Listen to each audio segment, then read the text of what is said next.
Thank you for purchasing the Magliner SS hand truck. This step-by-step video will help you get your hand truck rolling in no time.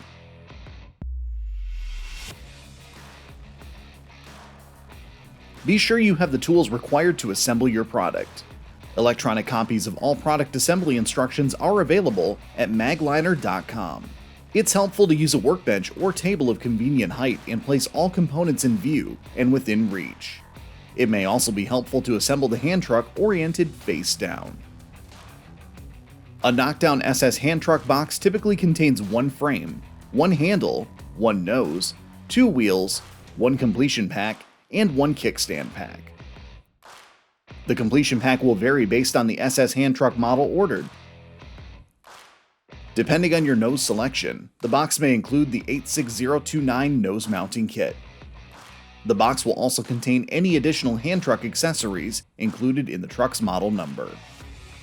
Please note that only 10-inch wheels are available with SS hand truck models with C5 stair climbers.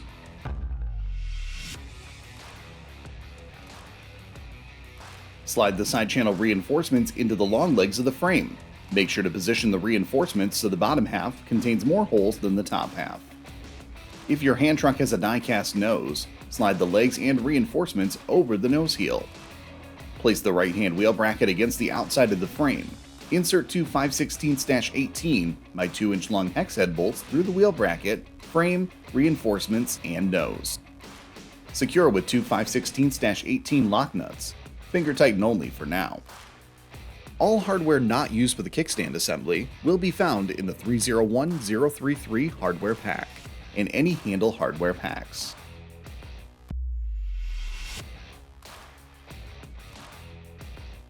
If your hand truck has an extruded or a steel nose, a rubber bumper is installed to prevent over-rotation of the kickstand assembly.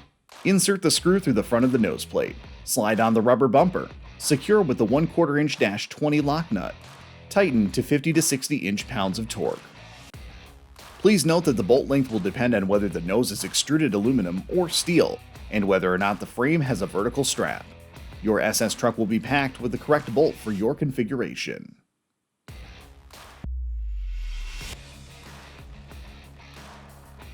If your hand truck has an extruded or a steel nose, the nose will need to be fastened onto brackets before mounting to the frame.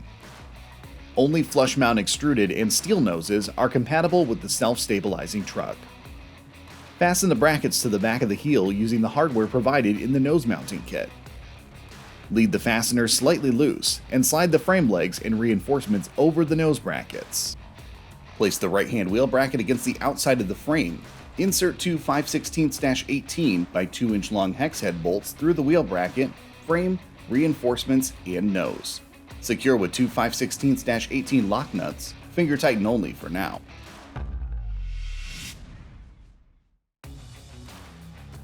Use the components within the kickstand kit to assemble the parts onto the kickstand axle.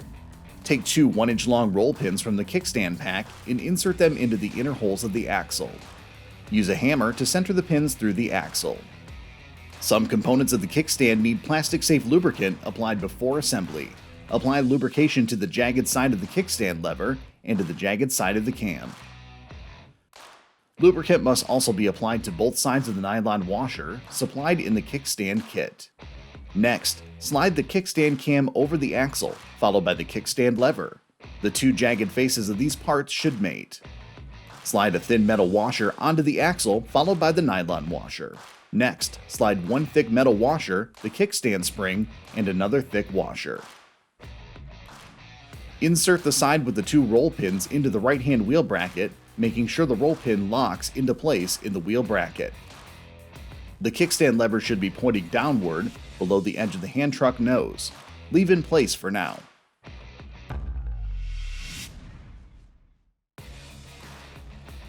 Install the stair climbers to the glide brackets. You will need to have a left-hand and a right-hand variant. Make sure to install one glide bracket to the left-hand side of a stair climber, and the second glide bracket onto the right-hand side of a stair climber. Fasten with 5/16" by 1-inch long thread-forming screws. Tighten the bolt to 140 to 150 inch-pounds of torque. A socket and ratchet or power driver may provide the level of torque required. Take this time to insert one 1 1/8 inch long roll pin in the inner hole on the left-hand side of the axle, which is used for the 10-inch wheels. Use a hammer to center the pin through the axle. Slide two thin 5/8 inch washers onto the axle, followed by one stair glide bracket assembly. Be sure to orient the glide bracket so that the stair climber is oriented toward the center of the axle. Slide the spreader tube onto the axle, followed by the second stair glide bracket, so that the stair climber oriented toward the center of the axle. Slide on two thin 5/8 inch washers. At this time, install the second roll pin onto the axle. You may need to remove the last washer if it covers up the hole. There are 3 locations on the wheel bracket where the main wheel axle can be inserted. The placement of the axle determines the angle of the truck's frame in the reclined position. Use this chart to help determine which axle placement is best for your typical load type. For loads of medium height and weight, angles in between 35 and 40 degrees may be optimal. Please note that the frame angle corresponding with the D and E holes are not to be used with self-stabilizing trucks with C5 stair climbers. If you have questions about the best axle position to use, please call Magline. Insert the axle into the right-hand wheel bracket in the desired location and rotate the axle until the roll pin locks into place in the wheel bracket.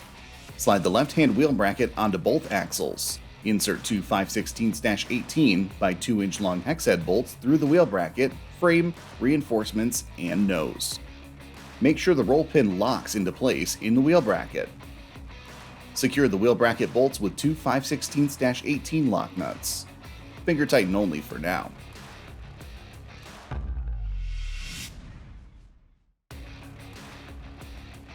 Before assembling the adapter brackets to the stair climber, determine which hole location must be used for the fasteners. Orient the adapter bracket so that the long sides come in toward each other and the short sides move away from each other. The axle location in the wheel bracket determines which hole in the adapter bracket is used. Use the chart to determine which hole to use in the adapter bracket.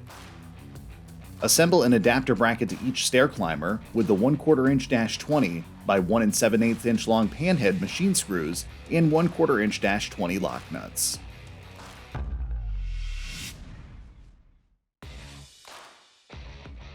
Remove the bolts securing the middle brace to the frame from one side of the frame. For aluminum cross braces, use a T30 Torx driver. For polymer cross braces, use a No. 3 Phillips screwdriver and make sure the lock nut in the cross brace stays in place. Rotate the stair climber and bracket assembly toward the frame and align the key of the bracket with the outside of the frame. Fasten an aluminum cross brace with the supplied 1/4 inch -20 by 1 1/4 inch long Torx thread forming screw for aluminum frames. For molded cross braces, use the supplied 1/4 inch -20 by 1 1/4 inch long panhead screw for molded cross brace frames.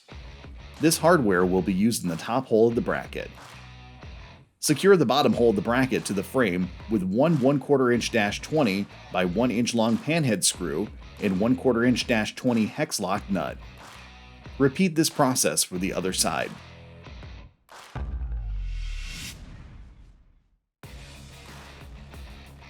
Rotate the stair climber and bracket assembly toward the frame and align the key of the bracket with the outside of the frame.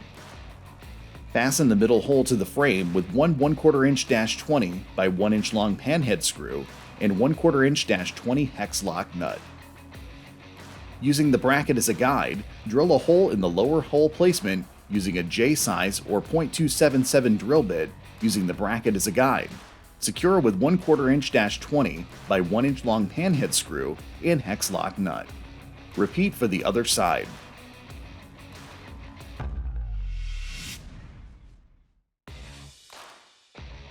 Check all components assembled so far for proper location. Make any adjustments required. Securely tighten all bolts at this time, including the nose and wheel bracket bolts. The 5/16 inch -18 thread cutting bolts used to attach the stair climber to the glide bracket should be tightened to 140 to 150 inch-pounds torque. Securely tighten all other 5/16 inch -18 fasteners to 120 to 140 inch-pounds of torque. If you have an extruded or steel nose, securely tighten the fasteners connecting the nose brackets to the nose to 120 to 140 inch-pounds of torque.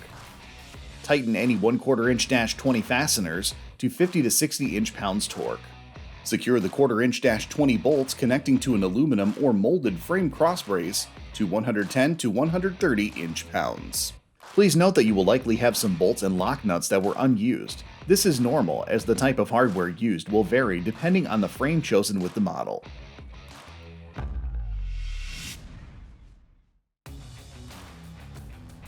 Slide one thick washer onto each end of the shorter axle just behind the frame, so that the washers sit against the wheel bracket. Then slide one thin washer onto the axle on both sides. Slide one multi-directional wheel onto each end of the axle. Slide one thin washer onto both ends of the axle so that they sit against the multi-directional wheels. Please note that you may use a different configuration of washers than what is shown. Use whatever combination minimizes side-to-side movement of the wheels on the axle. Insert a cotter pin through the hole on the end of the axle and spread the ends of the cotter pin apart using needle nose pliers. Repeat this sequence for the second wheel.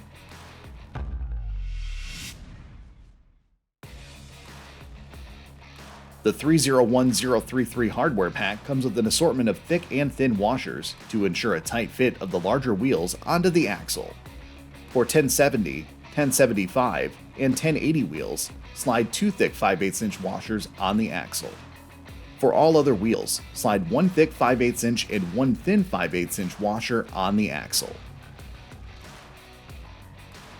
Slide a wheel onto the axle, making sure the long hub portion is toward or next to the wheel bracket. Slide one thin 5/8 inch washer on the axle. If required, a second thin washer is provided to shim the wheel for tighter fit. Please note that you may use a different configuration of washers than what is shown. Use whatever combination will give a tight fit between the final washer and the cotter pin hole on the axle. Insert a cotter pin through the hole on the end of the axle and spread the ends of the cotter pin apart using needle nose pliers. Repeat this sequence for the second wheel.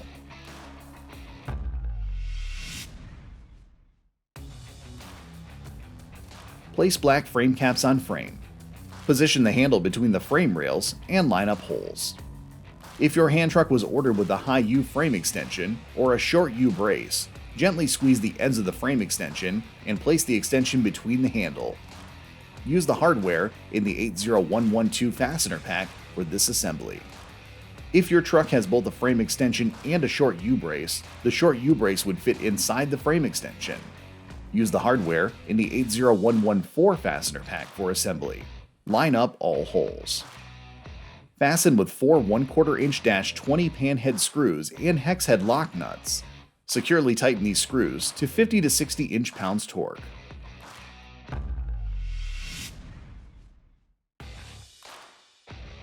Your SS truck comes with loading instructions stripe.